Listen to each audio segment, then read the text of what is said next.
ഈ ഫോൺ ചോർത്തലുമായി ബന്ധപ്പെട്ട് പക്ഷേ സർക്കാർ ഇതുവരെ അതിനോട് അനുകൂലമായി പ്രതികരിച്ചിട്ടില്ല. അതായിരുന്നു കൂടിക്കാഴ്ചയുടെ അതോ? അതല്ല, അത് സർക്കാരുമായി ബന്ധപ്പെട്ട വിഷയമല്ല. ഞാൻ എന്റെ പേഴ്സണലായിട്ട് ചില കാര്യങ്ങൾ അദ്ദേഹത്തെ ധരിപ്പിക്കേണ്ടതുണ്ടായിരുന്നു. ഒരു ഗവർണർ എന്ന നിലയ്ക്ക് അദ്ദേഹം അറിഞ്ഞിരിക്കേണ്ട, എന്നാൽ അദ്ദേഹത്തിന് ആരും അറിവ് നൽകിയിട്ടില്ലാത്ത ചില കാര്യങ്ങൾ, എനിക്ക് പേഴ്സണലായിട്ട് അറിയുന്ന ചില കാര്യങ്ങൾ, നാടിന്റെ എന്താ പറയാ ഒരു സുരക്ഷ എന്ന നിലയ്ക്ക് അദ്ദേഹത്തെ ബോധ്യപ്പെടുത്തേണ്ടതായിരുന്നു. അത് അദ്ദേഹത്തെ ബോധ്യപ്പെടുത്തിയിട്ടുണ്ട്. മറ്റ് കാര്യങ്ങളിലേക്ക് പ്രത്യേകിച്ച് ഇപ്പോഴത്തെ ഒരു ചില തെളിവുകൾ അദ്ദേഹം ഇപ്പോൾ DGPയും ചീഫ് സെക്രട്ടറിയും വിളിപ്പിച്ചു. പക്ഷെ അവര് പോകേണ്ടതില്ല എന്നുള്ളതാണ് സർക്കാരിന്റെ നിലപാട്. അല്ല, അത് അവര് തമ്മിലാവട്ടെ. ഞാൻ ചില കാര്യങ്ങൾ പറയാനുണ്ടത് നാളെ പറയാൻ കഴിയൂ. ഒരു ഇൻഫർമേഷൻ കൂടി അതുമായി ബന്ധപ്പെട്ട് വരാനുണ്ട്. അത് നാളെ നിങ്ങളുടെ മുന്നിൽ അത് ക്ലിയർ കട്ടായിട്ട് അത് പറയുന്നതായിരിക്കും. ഇപ്പോൾ ഈ പറഞ്ഞ കാര്യങ്ങൾ മാത്രമേ ഈ വിഷയത്തെക്കുറിച്ച് പറയാനുള്ളൂ.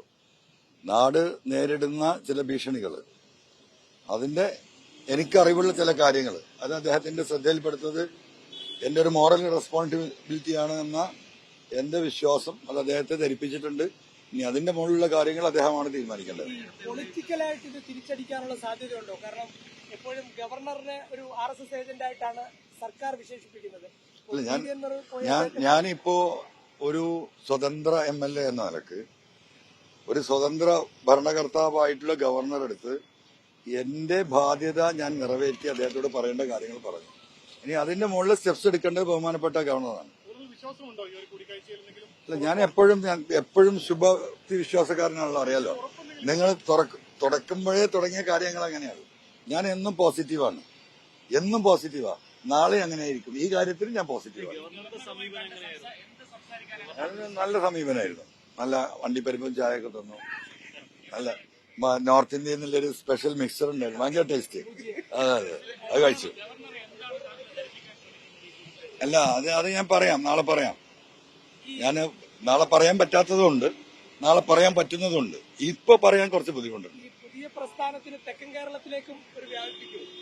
ഇത് ഇന്ത്യ ഒട്ടാകെ വ്യാപിപ്പിക്കണമെന്ന ആഗ്രഹം. കേരളത്തിൽ നിൽക്കരുത്, സ്റ്റേറ്റ് കടന്ന് ക്ലോസ് ചെയ്ത് പോകണമെന്നാണ് DMKയുടെ ലക്ഷ്യം തന്നെ. കേരളത്തിൽ എന്തായാലും ഫുള്ളായിട്ടുണ്ട്.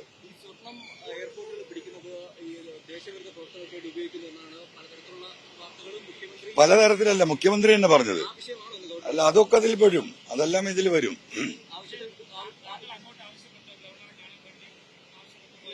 അതെ, ഞാൻ അപ്പോയിന്റ്മെന്റ് എടുത്ത് പോയതാ.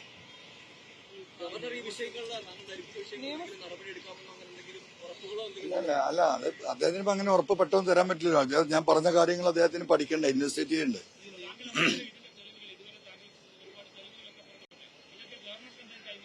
അതെ, ഗവർണർക്ക് കൈമാറിയിട്ടുണ്ട്. ഇനി ചില തെളിവുകൾ ഇനി ഗവർണറിലേക്കാണ് കൈമാറുന്നത്. കാരണം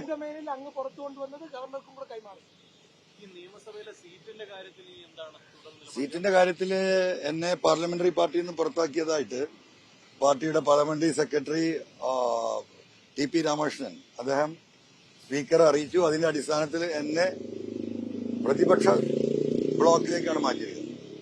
ഞാൻ ഇൻഡിപെൻഡന്റ് ആണ്. ഞാൻ ആരുടെയും ഊരയിൽ കയറി ഇരിക്കുന്നവനല്ല. എന്നെ പാർലമെന്ററി പാർട്ടിയിൽ അതിനെ ഉൾപ്പെടുത്തി അവരെ കൂടെ നിന്നു. ഇപ്പൊ പുറത്താക്കിയപ്പോ പിന്നെ ഞാൻ എവിടെ ഇരിക്കണം എന്നുള്ളത് ഞാനാ തീരുമാനിക്കേണ്ടത്. ഞാൻ പ്രതിപക്ഷത്തിൽ ഇരിക്കണമെന്ന് തീരുമാനിക്കാൻ ഈ പറയുന്ന LDFന്റെ പാർലമെന്ററി പാർട്ടി ലീഡർക്കോ സ്പീക്കർക്കോ അതിന് അവകാശമില്ല. അത് എന്റെ അവകാശമാണ്. ആ അവകാശം വെച്ചുകൊണ്ടാണ് ഞാൻ ലെറ്റർ കൊടുത്തിരിക്കുന്നത്. ആ ലെറ്ററിന്റെ മറുപടി ഇപ്പൊ ഞാൻ ഇങ്ങോട്ട് വരുന്നത് വരെ വന്നിട്ടില്ല. നോക്കാം, അല്ലെങ്കിൽ നാളെ നമുക്ക് കാണാം. അതെ, സ്പീക്കർക്ക് ഈസി ആയിട്ട് എന്താ ബ്ലോക്ക്? അവിടെ ഒരു പുര വെച്ച് കെട്ടൊന്നും വേണ്ടല്ലോ. അല്ല, അസംബ്ലിക്കകത്ത് വലിയൊരു പുര വെച്ച് കെട്ടി PV Anwar അതിന്റെ അകത്ത് ആ ബ്ലോക്കിന്റെ അകത്താക്കേണ്ട പണിയൊന്നും സ്പീക്കർ എടുക്കണ്ട. സ്പീക്കർ ജസ്റ്റ് ഇൻഫോം ചെയ്യണ്ട, ഞാൻ ഇൻഡിപെൻഡന്റ് ബ്ലോക്കാന്ന് ഒരു വരി ഇപ്പൊ എനിക്ക് തന്ന ലെറ്ററിൽ എഴുതിയാൽ മതി. അതില്ല, അതാ പറയുന്നത്. അല്ലല്ല, ആ കത്തിൽ അങ്ങനെയാണല്ലോ. എന്നാ മാറ്റി തരട്ടെ, ഞാൻ കത്ത് കൊടുത്തിട്ടുണ്ട്, അതിന് മറുപടി തരട്ടെ. ഞാൻ തെറ്റിദ്ധരിച്ചതാണ്, നിങ്ങൾ പ്രതിപക്ഷ ബ്ലോക്കിലല്ല, നിങ്ങൾ ഇൻഡിപെൻഡന്റ് ബ്ലോക്കിലെന്ന് മറുപടി തരട്ടെ. വിഷയം തീർന്നു. അതൊന്നൊക്കെ ഒന്നും പറയാനായിട്ടില്ല. എവിടെയെങ്കിലും ഇരിക്കണല്ലോ, നമുക്ക് നാളെ തീരുമാനിക്കാം. അല്ല, നോക്കാം, സഭയിലോ വെളിയിലോ എവിടെയെങ്കിലും. ഇനിയിപ്പോ അതിന്റെ മുകളിലും കയറിയിരിക്കാലോ, എവിടെ വേണമെങ്കിൽ കയറിയിരിക്കാം. നമുക്ക് നാളെ തീരുമാനിക്കാം. അല്ല, നോക്കാം, നമുക്കൊന്ന് എന്താ നടന്നത്? ഇന്നലെ ഇപ്പം അടിയന്തര പ്രമേയത്തിന് ഞാൻ ചോദിക്കട്ടെ, പ്രതിപക്ഷം കൊടുക്കുന്ന ചോദ്യങ്ങളുടെ സ്റ്റാർ പോലും വെട്ടിപ്പോവാണ്. അപ്പോ അവിടെ നടക്കുന്ന കാര്യത്തിന്റെ സ്ഥിതി നിങ്ങൾക്ക് അറിയാലോ. അതൊക്കെ നമുക്ക് നാളെ എക്സ്പ്ലെയിൻ ചെയ്യാം. You will explain you tomorrow. തീർച്ചയായിട്ടും തീർച്ചയായിട്ടും അല്ല, അദ്ദേഹത്തെ അറിയിക്കേണ്ട കാര്യങ്ങൾ അദ്ദേഹത്തെ അറിയിച്ചിട്ടുണ്ട്. ഇനി അതിന്റെ മുകളിൽ ജുഡീഷ്യറി ഉണ്ട്, അതിന്റെ മുകളിൽ പ്രസിഡന്റ് ഓഫ് ഇന്ത്യ ഉണ്ട്. എല്ലാ വഴികളും ഞാൻ തേടും. അതെ അതെ, അത് കുറച്ച് കഴിഞ്ഞാൽ പറയും ഞാൻ. ഇത് അവിടെ LDF എന്നല്ലേ പോയതെന്ന് അവർ പറയട്ടെ, അപ്പം ചെയ്ത ആളെ പറഞ്ഞുതരാം. ഇപ്പൊ രാഷ്ട്രപതിക്ക് ഒരു വോട്ട് മാറി ചെയ്തിട്ടുണ്ട്, മാറിയില്ല, പർപ്പസ്ഫുള്ളി മാറ്റി ചെയ്തിട്ടുണ്ട്. അത് എവിടെ നിന്നാണ് പോയതെന്ന് എനിക്കറിയാം. അല്ല, അത് പറയാൻ അങ്ങനെ എന്തൊക്കെ പറയാനുണ്ട്. ഇതെല്ലാം കല്യാണം പെട്ടെന്ന് ഡൈവോഴ്സ് ആയ പിറ്റേന്ന് തന്നെ എല്ലാം പറയാൻ പറ്റുമോ? ചെറിയൊരു മര്യാദ നമ്മൾ കാണിക്കണ്ടേ? ഡൈവോഴ്സ് ആയതിനെ പിറ്റേന്ന് എല്ലാം പിടിച്ച് പറയാൻ പറ്റുമോ? ഇപ്പൊ ഡിവോഴ്സ് ആയിട്ടല്ലേ ഉള്ളൂ.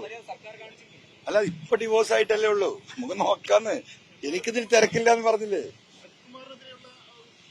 അത് സി മന്ദപുത്രനല്ലേ, അതിൽ വലിയ കാര്യമൊന്നുമില്ല, നമുക്ക് നോക്കാം.